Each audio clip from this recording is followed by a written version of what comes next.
कौन कहता है कि आसमान में सुराख नहीं होता? कौन कहता है कि आसमान में सुराख नहीं होता? एक पत्थर तबीयत से उछालो तो यारो। हेलो माय डियर स्टूडेंट्स, मैं नितिन चौधरी स्वागत करता हूं आप सबका आपके अपने favourite YouTube channel career with RD पर। डियर स्टूडेंट्स, फटाफट से लाइव आ जाइए, सभी फटाफट से लाइव आ जाइए। सभी को राम राम, राधे श्याम, जय हिंद, सभी को जय Hind. Good morning all of you guys, जय हिंद सभी को। फटाफट से सभी लाइव आ जाइए और इस सेशन को भाई ज्यादा से ज्यादा शेयर कर दो। फटाफट शेयर कर दो, फटाफट शेयर कर दो। बिल्कुल, बहुत बहुत स्वागत। देव कुंतल, ध्रुव कुमार, प्रवीण खेनवार, परमवीर खेनवार, जय भगवान कुंतल, मिस्टर जय, राधे राधे, राधे श्याम, सीताराम, जय हिंद। तो भाई डिफेंस के योद्धाओं, आज हम डिस्कस करेंगे मॉक 3। आज की क्लास में भाई डिस्कस करेंगे मॉक 3 आज की क्लास में डिस्कस करने वाले हैं भाई। अंतिम प्रहार, बिल्कुल आज डिस्कस करने वाले हैं। गुड मॉर्निंग सभी को, जय हिंद सभी को, गुड मॉर्निंग। ठीक, आ जाइए भाई, फटाफट से शेयर कर दो सेशन को, फटाफट से शेयर कर दो। आज की क्लास बेहद जानदार एवं शानदार होने वाली है भाई, बेहद जानदार एवं शानदार होने वाली है आज की क्लास। फटाफट से शेयर कर दो, फटाफट से शेयर कर दो इस क्लास को अपने सभी ग्रुप में, फटाफट से शेयर करो भाई। बिल्कुल बिल्कुल भाई, आज तो गर्मी बढ़ेगी, टेंशन मत लो भाई।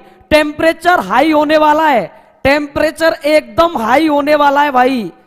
विकास कुमार वेलकम, तपेश यादव जय हिंद। ठीक है भाई, चलिए सभी को गुड मॉर्निंग। चलिए गाइज स्टार्ट करते हैं आज की क्लास। चलिए भाई, आज की क्लास का पहला क्वेश्चन फटाफट से उड़ा दो, आंसर कमेंट सेक्शन में फटाफट से डाल दो भाई। बताइए इसका आंसर। दिया है प्रतिरोध R = V/I, V दे रखा है 100 ± 5 और I दे रखा है 10 ± 0.2। ठीक है भाई, चलिए बताइए इसका क्या होगा सही जवाब। फटाफट से कमेंट करिए भाई, फटाफट से कमेंट करिए इसका सही जवाब जल्दी से। सभी स्टूडेंट जुड़ गए हैं, सभी स्टूडेंट जुड़ गए हैं, बहुत ही अच्छा, बहुत ही अच्छा। अंकित शर्मा, सत्येंद्र चौधरी, तपेश यादव, बहुत सारे स्टूडेंट्स हमारे साथ जुड़ गए हैं। आंसर आना स्टार्ट हो गया है, आंसर आना स्टार्ट हो गया है। गुड मॉर्निंग विवेक भाई। अंकित शर्मा ऑप्शन बी, तपेश यादव, देव कुंतल, सभी स्टूडेंट्स आंसर दे रहे हैं बी। चलिए देखते हैं भाई, चलिए देखते हैं। R = दे रखा है V/I और हमें R में परसेंटेज एरर निकालना है। Del R/R maximum percentage error, ठीक है ना। तो B में percentage error del V/V × 100 plus I में percentage error del I/I × 100। Dear students, यहां पर आपको जो दे रखा है परसेंटेज एरर को रिप्रेजेंट करने का तरीका होता है x ± डेल x।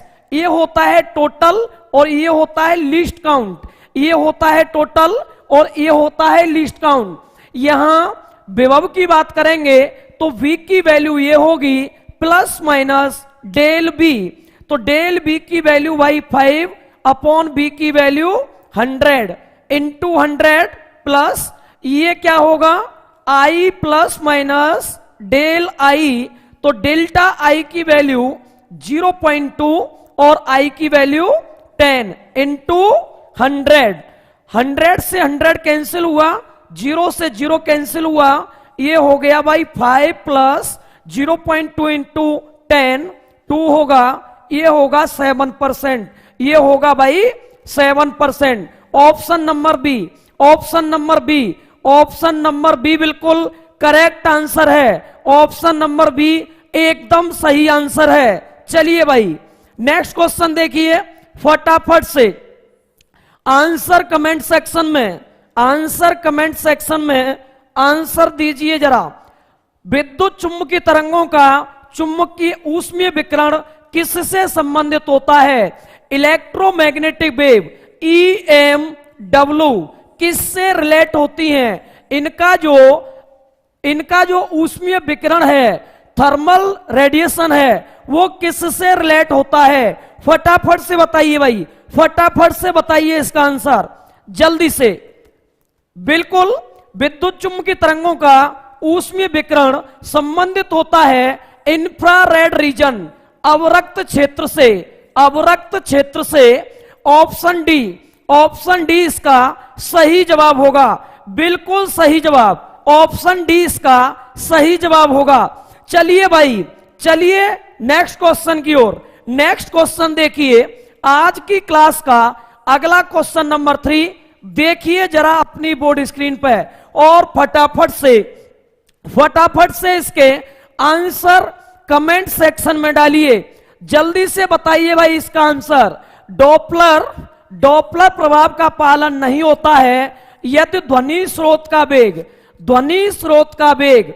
बताइए सही जवाब इसका, आंसर बताइए इसका क्या होगा? सत्येंद्र चौधरी ए, प्रवीण खेनवार बी। चलिए भाई देखते हैं। डॉपलर प्रभाव लागू नहीं होता है जब ध्वनि स्रोत का वेग ध्वनि की चाल से अधिक होता है, ध्वनि की चाल से अधिक होता है। Option number B, option number B बिल्कुल Tapesh Yadav, Ankit Sharma, Dev Kuntal, Jai Bhagwan Kuntal. Option number B बिल्कुल करेक्ट आंसर है। चलिए भाई फटाफट से कमेंट करिए। Next question number 4, question number 4 का आंसर कमेंट करिए भाई, जल्दी से बताइए। यदि प्रक्षेप की क्षैतिज परास अधिकतम ऊंचाई की 4√3 गुनी है तो प्रक्षेपण कोण, angle of projection, angle of projection क्या होगा? बताइए भाई जल्दी से। देखो भाई R इक्वल टू होता है 4H cot theta, R equal to होता है 4H cot थीटा और क्षैतिज परास की वैल्यू है 4√3H, ऊंचाई का 4√3 गुना ये हो गया 4H cot थीटा। 4H से 4H कैंसिल और √3 कॉट में वैल्यू होती है कितने की? 30 डिग्री। √3 कॉट में वैल्यू होती है कितने की? 30 degree. Option D, option D, option D इसका सही जवाब होगा। ऑप्शन डी, डी ऑप्शन इसका सही जवाब होगा भाई। √3 कॉट में वैल्यू होती है किसकी? 30 डिग्री की।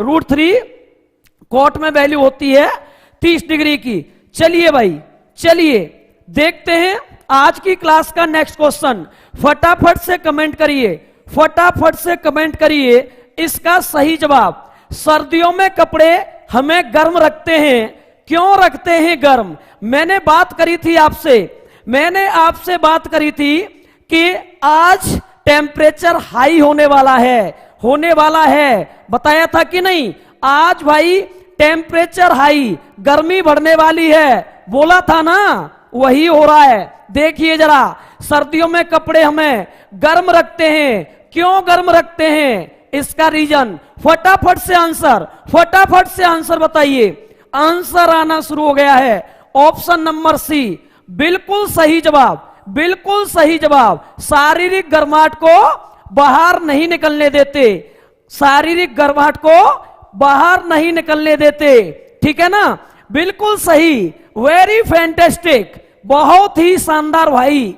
आपका ये सपोर्ट, लगातार शेयर करते रहिए वीडियो को और फटाफट से लाइक ठोक दो, लाइक ठोक दो भाई, ठीक है ना? चलिए चलिए भाई बताइए, जल्दी से बताइए क्या होगा सही जवाब।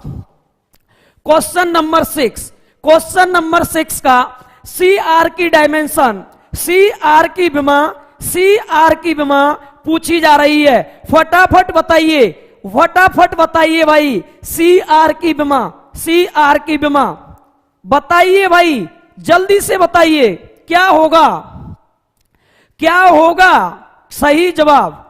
देखिए CR की विमा, जब भी आपसे स्क्वायर रूट LC पूछे, जब भी आपसे L/R पूछे, जब भी आपसे CR पूछे, तो भाई आपको ध्यान रखना है ये काफी क्वेश्चन पूछे जाते हैं एग्जाम में, तो हमेशा ये टाइम पीरियड के इक्वल, किसके इक्वल, टाइम पीरियड के इक्वल होते हैं। आवर्तकाल, ऑप्शन सी, ऑप्शन सी बिल्कुल सही जवाब, सी ऑप्शन इसका सही होगा, आवर्तकाल। चलिए भाई, चलिए बताइए फटाफट, बताइए फटाफट। एक चांदनी रात, एक बादली रात से अधिक ठंडी होती है, बोला था ना आग लगेगी आज, बोला था ना आग लगेगी आज। तो बताइए भाई, क्वेश्चन बताइए, क्वेश्चन बताइए, इसका सही जवाब क्या होगा। फटाफट से बताइए, फटाफट से बताइए भाई। ज्यादा से ज्यादा वीडियो को शेयर करते रहें और लाइक ठोकते रहें, लाइक करने में कंजूसी ना करें भाई। अंकित शर्मा आंसर सी बता रहे हैं, फटाफट से इसका आंसर, फटाफट से कमेंट सेक्शन में कमेंट करिए, फटाफट से इसका आंसर कमेंट सेक्शन में कमेंट करिए। चलिए भाई, तो एक चांदनी रात, एक जो चांदनी रात होती है, क्लियर नाइट, एक बादली रात, दैट मीन्स क्लाउडी नाइट से अधिक ठंडी होती है। इसके पीछे रीजन है रेडिएशन, विकिरण। बिल्कुल सही जवाब, बिल्कुल सही जवाब, रेडिएशन या विकिरण। चलिए भाई, चलिए भाई देखते हैं नेक्स्ट क्वेश्चन। फटाफट से कमेंट सेक्शन में इसका आंसर कमेंट करिए, बताइए भाई।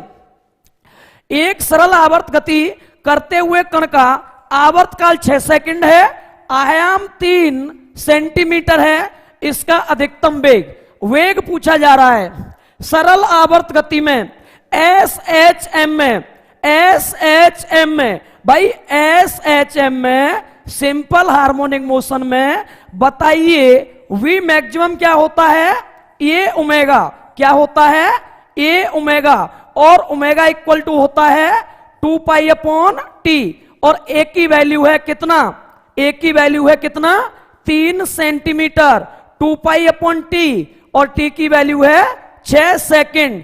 3 2 6, 6 से 6 कट जाएगा, क्या बचेगा, पाई, क्या बचेगा भाई, pi. Option number B, option number B, option B बिल्कुल सही जवाब।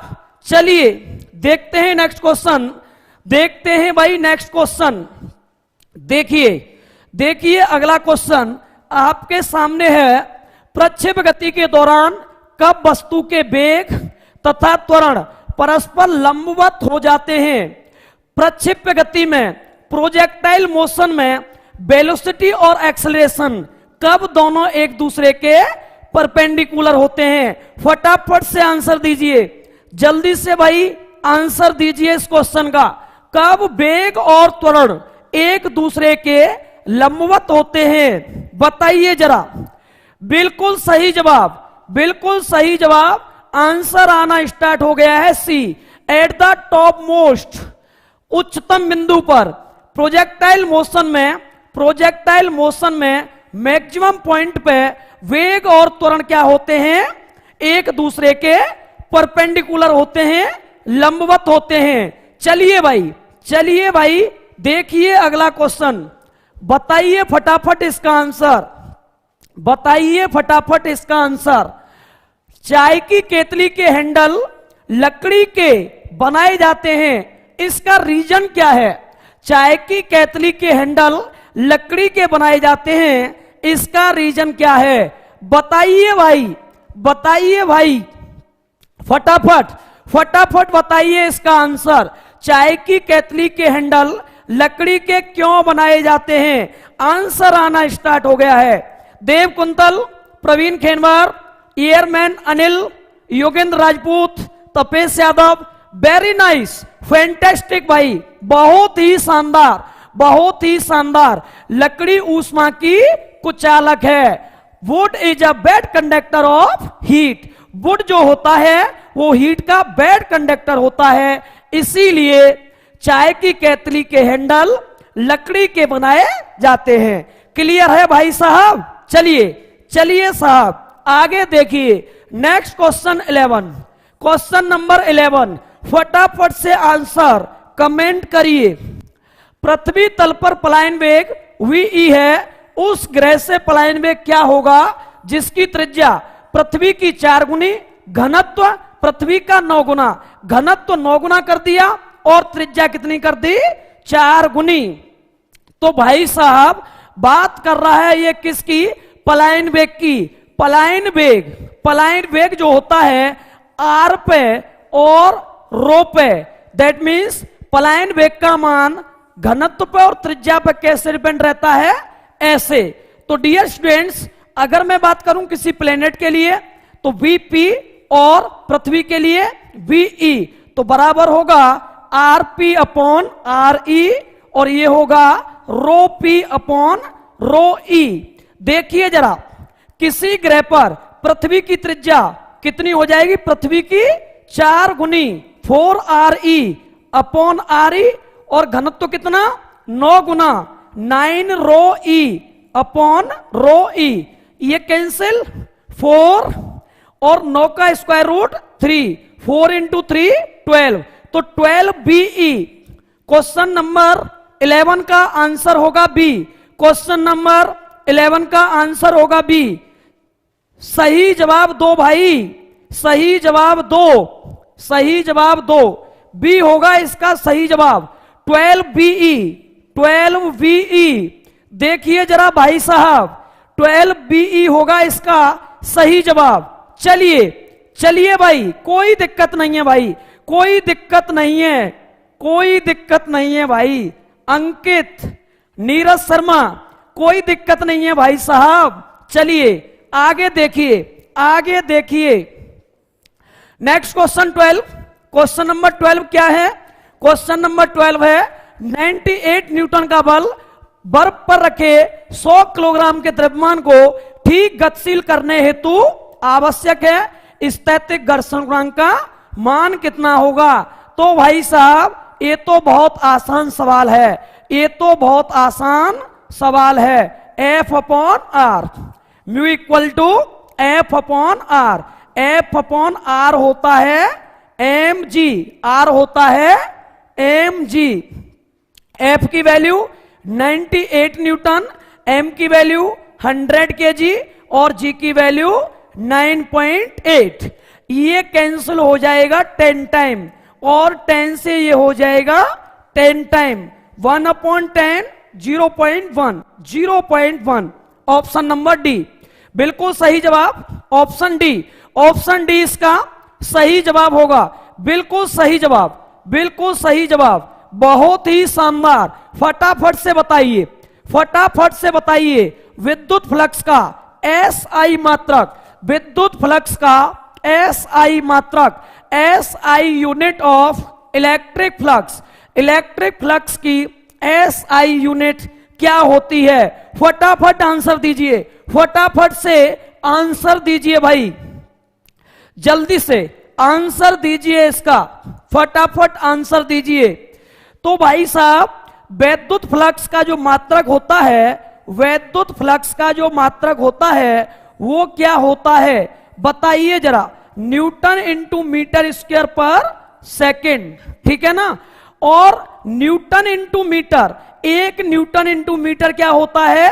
1 न्यूटन इंटू मीटर होता है भाई साहब जूल, जूल इंटू मीटर पर सेकंड। और 1 जूल पर सेकंड, 1 जूल पर सेकंड होता है वोल्ट, वोल्ट इंटू मीटर। क्या बचेगा? Volt into metre.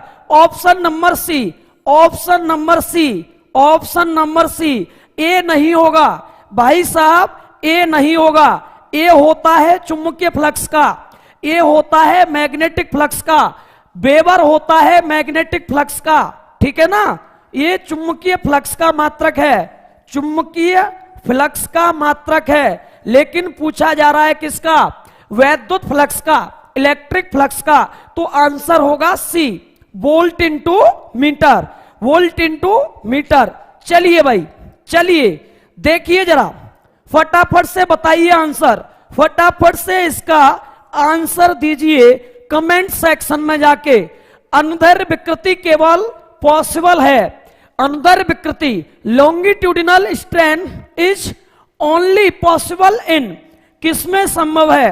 फटाफट से बताइए भाई, फटाफट से बताइए, कोई दिक्कत नहीं है भाई। नीरज शर्मा, देव कुंतल, अब जो आगे आने वाला है उस पर ध्यान दीजिए, जो पीछे रह गया उस पर ध्यान नहीं देना है। जो रह गया, जो रह गया, अब आगे बढ़ना है, पीछे क्या हुआ उस पर ध्यान नहीं देना है। चलिए भाई, इसका बताइए, अनुदैर्ध्य विकृति किसमें संभव है? बिल्कुल सही जवाब, बिल्कुल सही जवाब नीरज शर्मा, सही है भाई, सॉलिड, सॉलिड में अनुदैर्ध्य विकृति केवल ठोस में ही संभव है। वेरी फैंटास्टिक भाई, बहुत ही शानदार, बहुत ही शानदार, आनंद आ रहा है भाई। देखिए जरा, बताइए इस क्वेश्चन का आंसर। 50 माइक्रोफैराड धारिता का एक संधारित्र है, 10 वोल्ट विभवांतर तक आवेशित किया गया है, उसकी ऊर्जा कितनी होगी? संधारित्र की ऊर्जा half C V square, half C V square, half C की वैल्यू 50 माइक्रोफैराड, माइक्रोफैराड से बना दो भाई साहब फैराड, इंटू वी, वी की वैल्यू 10 वोल्ट। ये भाई सॉल्व कर लो, 2 से कैंसिल कर दो 25, और ये हो जाएगा भाई साहब 25 इंटू 10 टू द पावर, ये हो जाएगा माइनस का कितना 5, ये कितना हो जाएगा माइनस का 5 पॉइंट। ये पॉइंट यहां है, इधर लाएंगे 2.5 लिखेंगे तो 10 टू द पावर माइनस का 4, 10 टू द पावर माइनस का 4। Option number B, option number B इसका सही जवाब होगा भाई, ऑप्शन नंबर बी इसका सही जवाब होगा भाई। चलिए चलिए भाई, देखिए जरा नेक्स्ट क्वेश्चन, यही सूत्र पूछा गया है, डायरेक्ट फॉर्मूला पूछा गया है। संधारित्र में, संधारित्र में संचित ऊर्जा, संधारित्र में संचित ऊर्जा, जबकि उसका विभव V है, तो संधारित्र में संचित ऊर्जा का फॉर्मूला सभी को पता होगा भाई, B4 बब्बर शेर, B4 बब्बर शेर, तो option number B, option number B, half C V square, half C V square, ठीक है ना। चलिए चलिए भाई, देखते हैं नेक्स्ट क्वेश्चन, देखते हैं नेक्स्ट क्वेश्चन। देखिए भाई, चलिए ये है क्वेश्चन 17, क्वेश्चन नंबर 17। देखिए जरा, ठोस और द्रवों की अपेक्षा गैस में होती है, ठोस और द्रवों की अपेक्षा गैस में होती है। फटाफट से बताइए, फटाफट से बताइए, फटाफट से बताइए, क्या होगा इसका सही जवाब? देव कुंतल, प्रवीण खैनवार, कौन से क्वेश्चन की बात कर रहे हो आप? कौन से क्वेश्चन की बात कर रहे हैं भाई? Question number 15। चलिए देखिए भाई, क्वेश्चन नंबर 15, क्वेश्चन नंबर 15 ये है, देखिए हाफ सी वी स्क्वायर, तो 1/2 सी की वैल्यू 50 माइक्रोफैराड से फैराड बनाया, और फिर वी की वैल्यू 10 वोल्ट, ये वी स्क्वायर है, ठीक है भाई। ये थोड़ी सी मिस्टेक हो गई, वी स्क्वायर करना पड़ेगा इसे, वी स्क्वायर करना पड़ेगा इसे, ठीक है भाई, वी स्क्वायर कर दो। चलिए भाई, 25 10 टू द पावर -6, ये हो जाएगा कितना 10 टू द पावर 2, ये हो जाएगा भाई 25 10 टू द पावर -4, ये होगा 2.5 10 टू द पावर -3 जूल। इसका ऑप्शन बी नहीं होगा, अब इसका ऑप्शन क्या हो जाएगा? A, option number A, option number A, ठीक है भाई, option number A, option number A 2.5 10 to the power -3 joule, ठीक है। चलिए चलिए भाई, क्वेश्चन नंबर 17 बताइए, क्वेश्चन नंबर 17, ठोस और द्रवों की अपेक्षा गैसों में होती है। फटाफट से आंसर दीजिए। 15 अब 15 की बात नहीं चल रही भाई, अब बताइए आप 17, क्वेश्चन नंबर 17 का फटाफट से आंसर दीजिए, फटाफट से आंसर दीजिए 17 का, जल्दी से भाई। चलिए तो ठोस और द्रवों की अपेक्षा गैसों में आयतन प्रत्यास्थता न्यूनतम। ऑप्शन ए, पहला वाला ऑप्शन बिल्कुल सही है भाई। चलिए देखिए भाई, देखिए आगे नेक्स्ट क्वेश्चन, फटाफट बताइए इसका आंसर, क्या होगा। 18, गॉस प्रमेय के अनुसार अनंत लंबाई के सीधे तार के कारण वैद्युत क्षेत्र अनुक्रमानुपाती होता है। बताइए इसका सही जवाब क्या होगा। अनमोल तिवारी, इसका पीडीएफ इसी वीडियो के डिस्क्रिप्शन में दिया गया है, टेलीग्राम का link, Telegram career with RD, इसी वीडियो के डिस्क्रिप्शन में दिया गया है। वहां जाकर आप इस पूरे सेशन का पीडीएफ प्राप्त कर सकते हो। ओके भाई, अनमोल तिवारी देखिए भाई, अनंत लंबाई के सीधे तार के कारण वैद्युत क्षेत्र की तीव्रता 1/2 pi epsilon naught lambda upon R, ये डेरिवेशन आपने पढ़ी होगी। तो ई की वैल्यू आर पर किस प्रकार डिपेंड है, 1/r। ऑप्शन नंबर डी उड़ा दो भाई, ऑप्शन नंबर डी, ठीक है ना। चलिए भाई नेक्स्ट क्वेश्चन देखिए जरा 19, फटाफट से इसका आंसर बताइए। घर्षण गुणांक म्यू तथा घर्षण कोण लैम्डा, दोनों में रिलेशन क्या होता है। बहुत ही आसान सवाल है भाई, बहुत ही आसान सवाल है। 10 लैम्डा इक्वल टू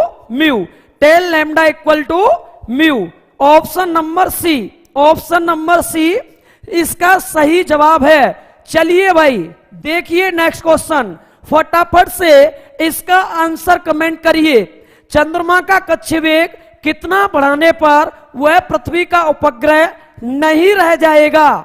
भाई फटाफट से आंसर कमेंट सेक्शन में कमेंट करिए फटाफट से। क्वेश्चन नंबर 20 का सही जवाब क्या होगा, फटाफट से बिल्कुल आंसर दीजिए भाई। क्वेश्चन नंबर 20 का सही जवाब क्या होगा।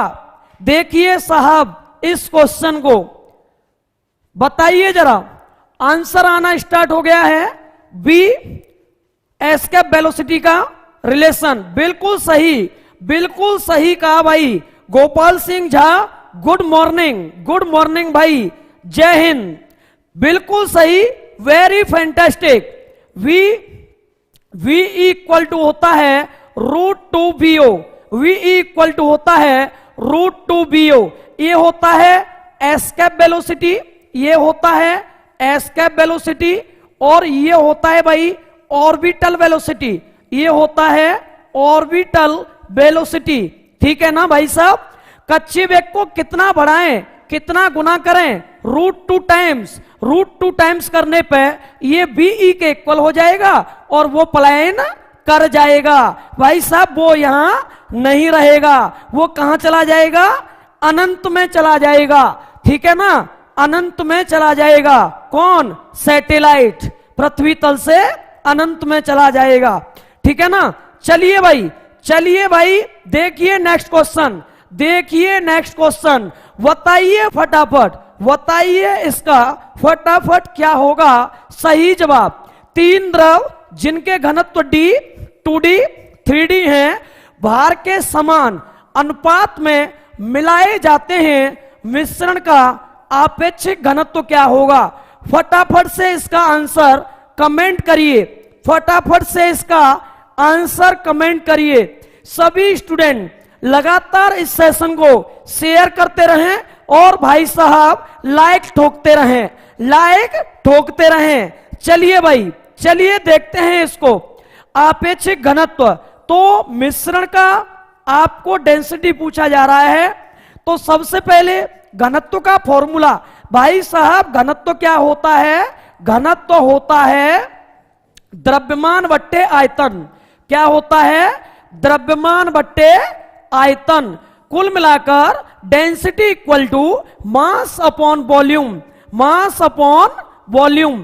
तो मास तीन द्रव हैं, भार में समान है, तो मास तीनों का क्या हो जाएगा? 3m। फिर नीचे क्या लिखेंगे? इनका क्या लिखेंगे? नीचे आयतन। नीचे क्या लिखेंगे? आयतन। और आयतन होता है द्रव्यमान बट्टे घनत्व, m अपॉन डी प्लस दूसरे का m अपॉन 2d, तीसरे का m अपॉन 3d। ठीक है ना? तीनों की डेंसिटी 3m। नीचे एलसीएम आएगा 6d, और ये हो जाएगा भाई साहब कितना? 6m, ये 3m और ये 2m। ये जाएगा सबसे ऊपर 18 amd, और नीचे 632। ठीक है ना? 11m।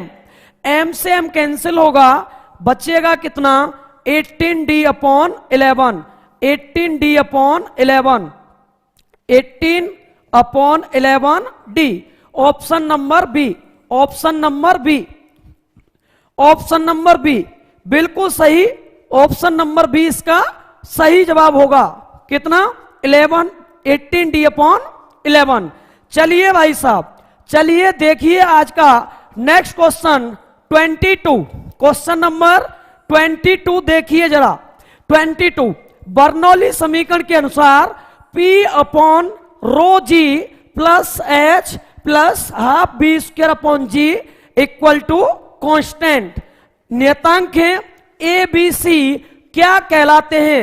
फटाफट से आंसर कमेंट कर दो, फटाफट से इसका आंसर कमेंट कर दो। गोपाल सिंह बिल्कुल सही जवाब, बिल्कुल सही जवाब। तो भाई ये है बर्नौली थ्योरम, ये होता है आपका दाब शीर्ष। ये क्या होता है? दाब शीर्ष। और ये होता है आपका गुरुत्व शीर्ष। ये क्या होता है? गुरुत्व शीर्ष होता है। और ये होता है आपका वेग शीर्ष। क्या होता है?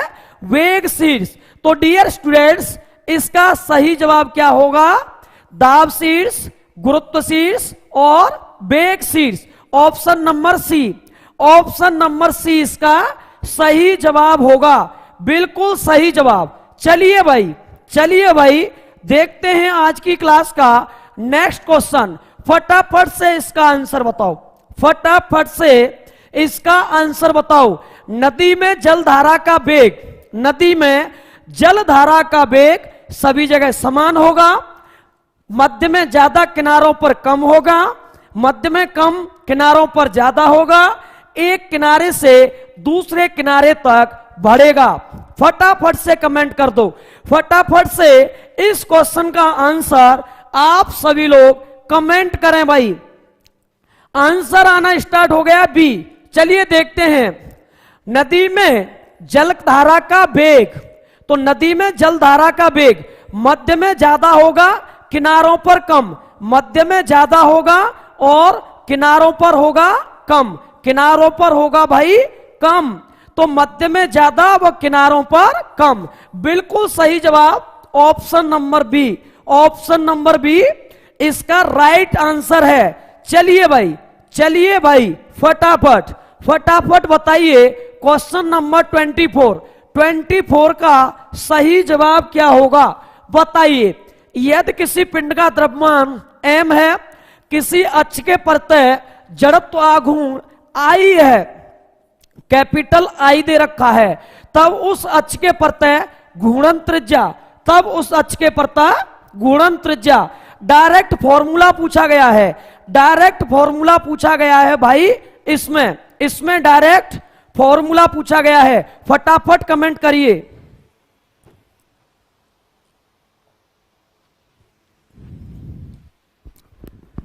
फटाफट से इसका आंसर दीजिए भाई, क्या होगा इसका सही जवाब?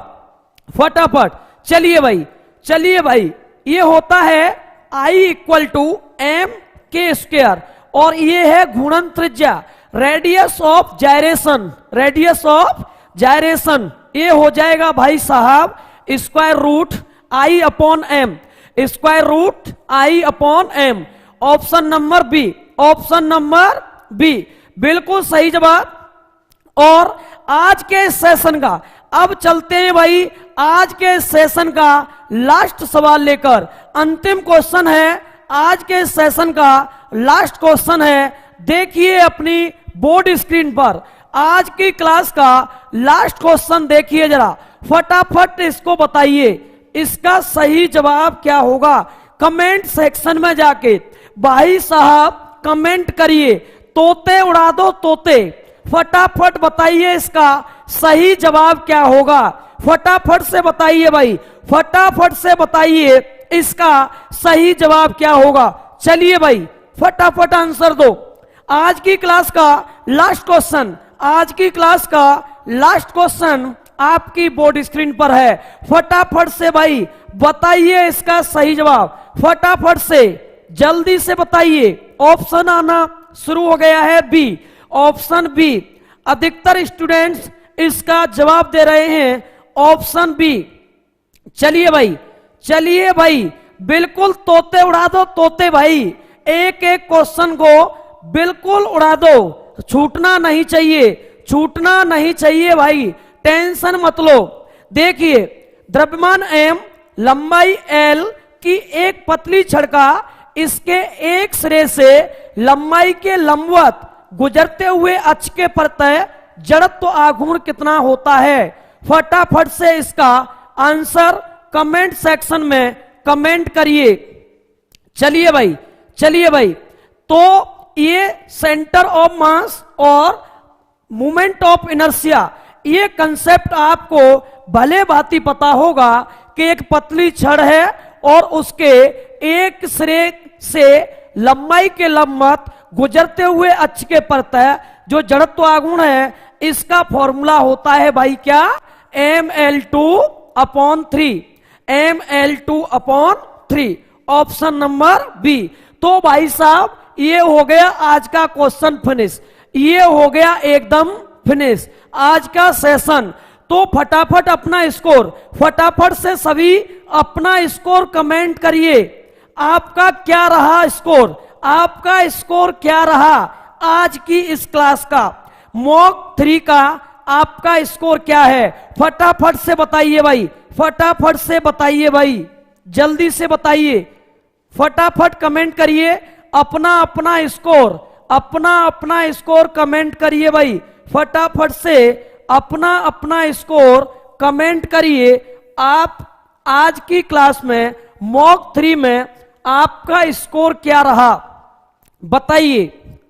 24 देवकुंतल, 23 24 airman Anil, 17.25 Jai Bhagwan, Praveen Khenwa 23, Neeraj Sharma 25/22, 22 very good, 18.25 22, 24 out of 24, very nice, बहुत ही शानदार भाई, बहुत ही शानदार। Gopal Singh 23, Pawan Jaiswal 12, AB de Villiers mister 360 very good 18.25, वाह भाई एबी डिविलियर्स 18.25 वेरी नाइस, बहुत ही शानदार। आप सभी का स्कोर बहुत ही अच्छा रहा। आई होप आप लगातार अपने स्कोर को इंक्रीज करोगे। तो डियर स्टूडेंट्स, एक बार कमेंट सेक्शन में जाके मुझे ये और बता दो कि आज वास्तव में गर्मी थोड़ी बढ़ी या नहीं, टेम्परेचर हाई हुआ कि नहीं, बताइए जरा, बताइए जरा, बताइए जरा, आप सभी बताइए कि थोड़ा सा टेम्परेचर बढ़ा है या नहीं। फुल ऑन फायर, बहुत ही शानदार भाई साहब, बहुत ही शानदार। चलिए भाई आज की क्लास को यहीं विराम देते हैं और बहुत ही बेहतरीन क्वेश्चंस के लिए आप लगातार जुड़े रहिए हमारे YouTube channel career with RD के साथ। और अब आगे लेकर आने वाला हूं मॉक 3 के बाद मॉक 4। अब नेक्स्ट आपके लिए आने वाला है मॉक टेस्ट नंबर 4 आपके लिए बहुत ही बेहद शानदार क्वेश्चंस के साथ मैं लेकर आ रहा हूं। कल सुबह 9 बजे आप सभी लाइव आए। कल सुबह 9 बजे मॉक 4 लेकर आ रहा हूं। कल का मॉक यानी कि पेपर लीक, कल का मॉक समझ रहे हो ना भाई साहब? कल का मॉक नंबर 4 यानी कि पेपर लीक, भाई का मॉक पेपर लीक। टेंशन मत लो भाई साहब, टेंशन मत लो, एकदम एकदम टॉप लेवल के क्वेश्चन होंगे कल की क्लास में, ठीक है ना? आज की क्लास में इतना ही। थैंक यू वेरी मच, जय हिंद।